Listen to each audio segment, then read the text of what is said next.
అక్కడి నుంచి పంపించేయాలి అన్నటువంటిది. ఎస్పెషల్లీ అది ఎక్కడ కనబడింది అంటే మనం అబ్జర్వ్ చేస్తే టీటీడీ సిబ్బందిలో మీకు వీళ్ళు ఉంటారు, అటవీ పనులు చేసే వాళ్ళని, అవుట్ సోర్సింగ్ అంటే కాంట్రాక్ట్గా ఒకళ్ళకి ఇస్తారు.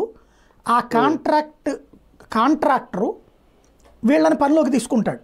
అది అడవుల్లో అక్కడ మీరు వచ్చేటప్పుడు కొండ మీద కిందకి దిగుతున్నప్పుడు ఎక్కుతున్నప్పుడు ఈ గడ్డి కొట్టడం ఇవన్నీ చేస్తూ ఉంటారు ఎప్పటికప్పుడు. వాళ్ళల్లో ఎక్కువ మంది మత మార్పిడికి గురైన వాళ్ళు ఉంటారు.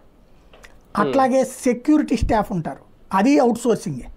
వాళ్ళకి ఎంతని జీతం ఇచ్చేసేసి భోజనాలు అది ఏర్పాటు చేసి చేస్తారనమాట. వాళ్ళది ఒకటి మత మార్పిడిలకు సంబంధించిన వాళ్ళు, వాళ్ళల్లో కూడా కొంత ఉంటారు, వాళ్ళల్లో 10-20% ఉంటారు.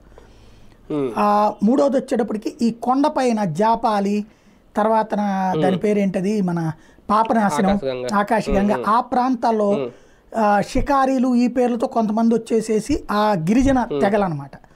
వాళ్ళు అక్కడ ఇట్లాంటివి అమ్ముతూ ఉంటారు. వాళ్ళల్లో కొంతమంది మత మార్పిడికి గురయ్యారు.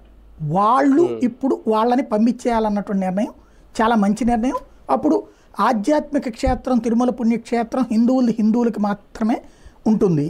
ఆ విధంగా ఉపాధి పొందాలనుకున్నప్పుడు అక్కడ ఈ మతాన్ని పాటించడం, ఈ మతాన్ని పాటించే వాళ్ళకి ఉపాధి, చాలా మంచి ఆలోచన ఇది. మూడవది మీరు చెప్పినటువంటిది దర్శనం పరంగా 3-4 గంటల్లో అనేటటువంటిది ఆర్టిఫిషియల్ ఇంటెలిజెన్స్, ఇది ఆచరణలో పెడితే